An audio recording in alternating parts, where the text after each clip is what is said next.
Designers can achieve big reductions in the embodied carbon in buildings. Amy Hattan, Thornton Tomasetti's Corporate Responsibility Officer, is talking with in-house experts about how they're reducing the effect of buildings on climate change. Here's how Embodied Carbon is a production of Thornton Tomasetti. Hi, and welcome to episode 14 of Here's How Embodied Carbon. This series explores how engineers and designers can fight climate change by reducing the embodied carbon, or the emissions associated with building materials, in the structures they design. I'm Amy Hattan. At Thornton Tomasetti, a multidisciplinary engineering and consulting firm, we've been focused on embodied carbon for over a decade, and we're channeling all of our capabilities to tackle climate change. I'm talking with colleagues about how they're achieving reductions in greenhouse gas emissions on their projects. Today, I'm talking with my colleague Jackson Pitofsky, a structural engineer in our Denver, Colorado office. Jackson co-leads the assessments working group within our embodied carbon community of practice, and he enjoys the challenge of reducing embodied carbon in his projects. Hi, Jackson. Thank you for joining us today to share some of the tricks of the trade you use to reduce embodied carbon. Please tell us what structural engineers can do. Hi, Amy. There's plenty we can do, from the very beginning of a project to when it's under construction. By working with architects from the outset of a project, structural engineers can have influence on the structural system selection and overall building layout. These two decisions, which are usually made early on, have outsized impacts on the building's final embodied carbon. Specifically, the floor framing system alone can account for upwards of 60% of the entire structure's embodied carbon, so we can help make that decision count. As structural designers, we've always had an obligation to limit material quantities to what's needed for a safe, cost-effective building. That continued focus on material optimization is another key to help draw down embodied carbon. Structural engineers do have a lot of responsibility when it comes to reducing embodied carbon. Where do you start to assert this influence on a project? Well, we start at a schematic level by comparing different possible structural systems. For example, a building may be entirely framed in steel, or it may be concrete framed, either with cast-in-place or precast concrete, or mass timber framing may be a viable option in some scenarios. Or maybe there's a happy medium, like a hybrid mass timber building with some steel or concrete components. Better than all of those from an embodied carbon standpoint, what if we adapted an existing structure to minimize new construction? Unfortunately, the structural engineer can't always choose this path. But we can rank all these different structural choices based not only on their embodied carbon tallies, but also on how well they meet other project-specific needs, such as durability, construction speed and efficiency, cost, aesthetics, even seismic performance. This first step of what I like to call optioneering, of evaluating and ranking the viable alternatives, is how the structural engineer can early on influence the structural system selection. Okay, if optioneering is the first step, how many more steps are there in the process for a structural engineer? Sure. I think about it in three main parts. First, as I just touched on, there's comparing alternate structural systems. Next, way down the line, we have huge control over what materials are procured for construction, so we can specify lower carbon materials. One way is to set a target for the project. We might call for a 30% reduction in overall embodied carbon against a similar benchmark building, and then require the contractor to provide documentation in the form of environmental product declarations, or EPDs, to help us measure and verify that reduction was met. The EPD, one of my favorite three-letter words. We've focused on EPDs in an earlier episode. That's episode number 6, the ABCs of EPDs. In case any of our listeners want a deeper dive on the topic, please tell us more. Definitely.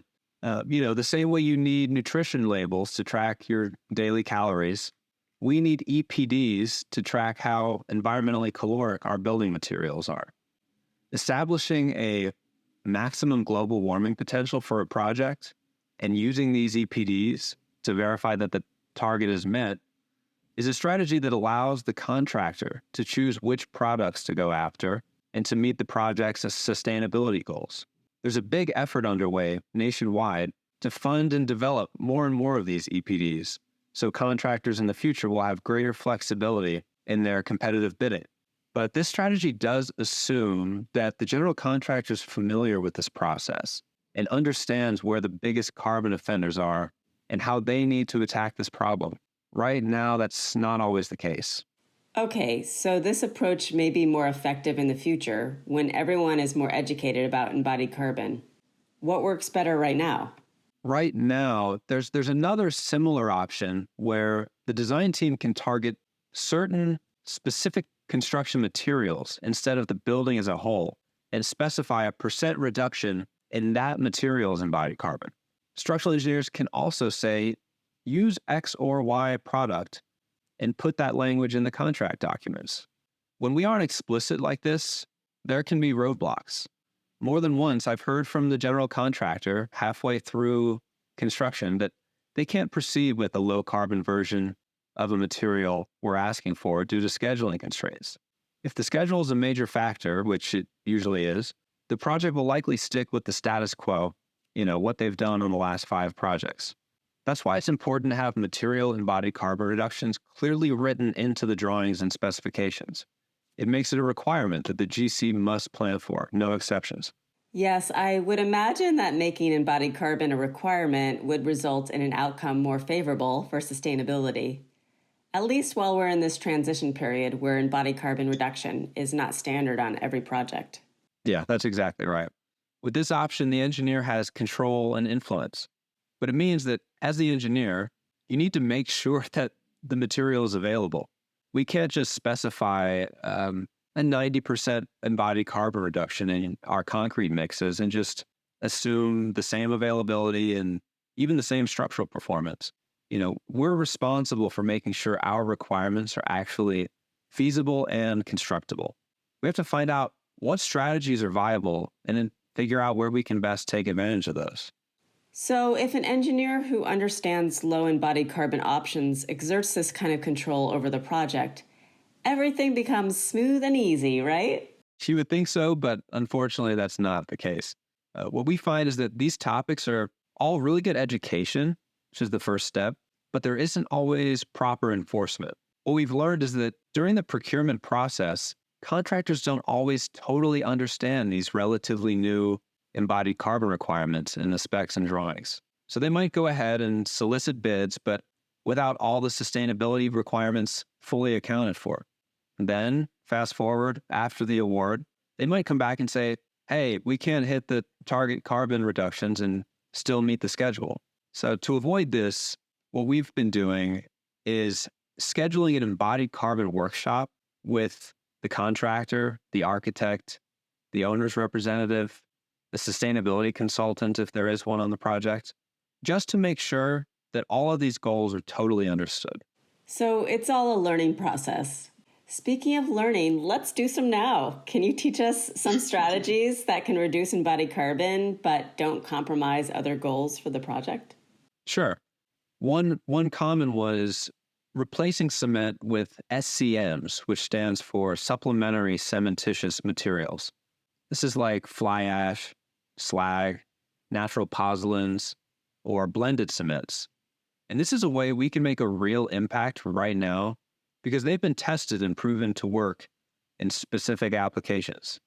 As an example, we could specify that all building foundations are to use 70% cement replacement, and all exterior concrete housekeeping pads could use 50% cement replacement.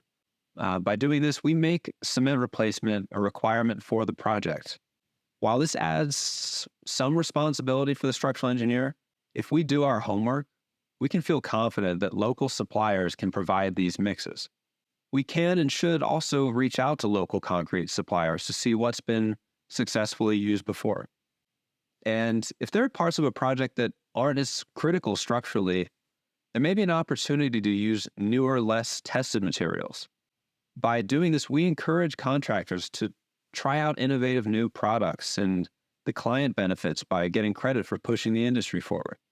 This could help make these new materials viable for broader use in the future.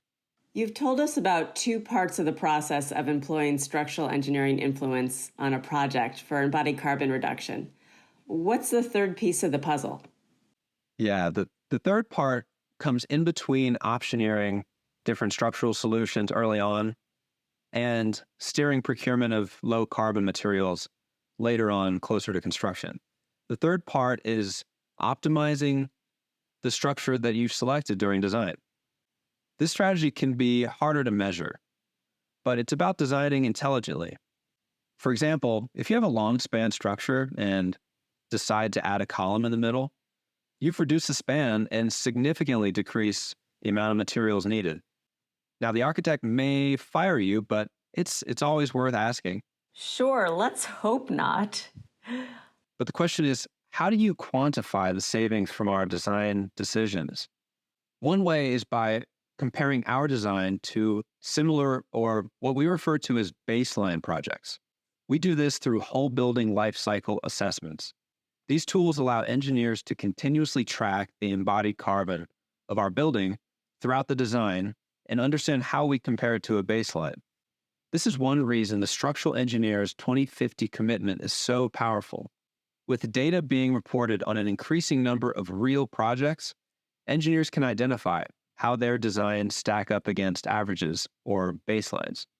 We try to find ways to beat the average values of past projects, and we can intervene if our project is projected to overshoot the baseline. The latest recommended threshold for a structure's max embodied carbon is 350 kilograms of CO2 equivalent per square meter of floor area. If a design team is working on a project that's coming in above that number, 350, that's when we all need to pause, reevaluate the design, and seek reduction strategies. Efforts like these to track project data and continuously compare against baselines will allow the owner to fully credit the project for carbon reductions realized. And of course, more importantly, it guides us towards the industry-wide reduction goals like SE 2050 that we've set out for ourselves over the crucial coming decades. I'm sure you could say quite a lot about all the creative options an engineer has when designing a project, but maybe we should leave that to another episode. What quick tips can you share with other structural engineers who are hoping to influence the embodied carbon of a project? Sure. Here are some lessons learned from putting these strategies into action. Number one, propose an embodied carbon workshop as soon as possible on a project. The owner has immense sway on whether a project becomes an EC success story, and engineers can help educate them as key early design decisions are being made. Second, all parties need to agree on the right reduction target. From research to design to procurement to implementation, all the way through the construction process, we have to define what our baseline comparison is. Otherwise, we'll have achieved a reduction, but compared to what? The third, we should require the target reductions directly in the specifications before any bidding takes place. We've had greater success specifying reductions by specific material instead of a reduction for the overall project. And last, it's important to ensure that the general contractor, who's usually cost and schedule driven, understands the importance of the embodied carbon goals. Because these contractors, they hold the keys to push this further into industry. Jackson, thanks for that succinct wrap up. One lesson I learned is that structural engineers have lots of opportunities, at least 3, to apply their expertise and know-how toward embodied carbon reduction. But they can't accomplish all that much alone. Maybe that's why we do these podcasts? Folks, there's more. Follow Thornton Tomasetti for more episodes of Here's How Embodied Carbon.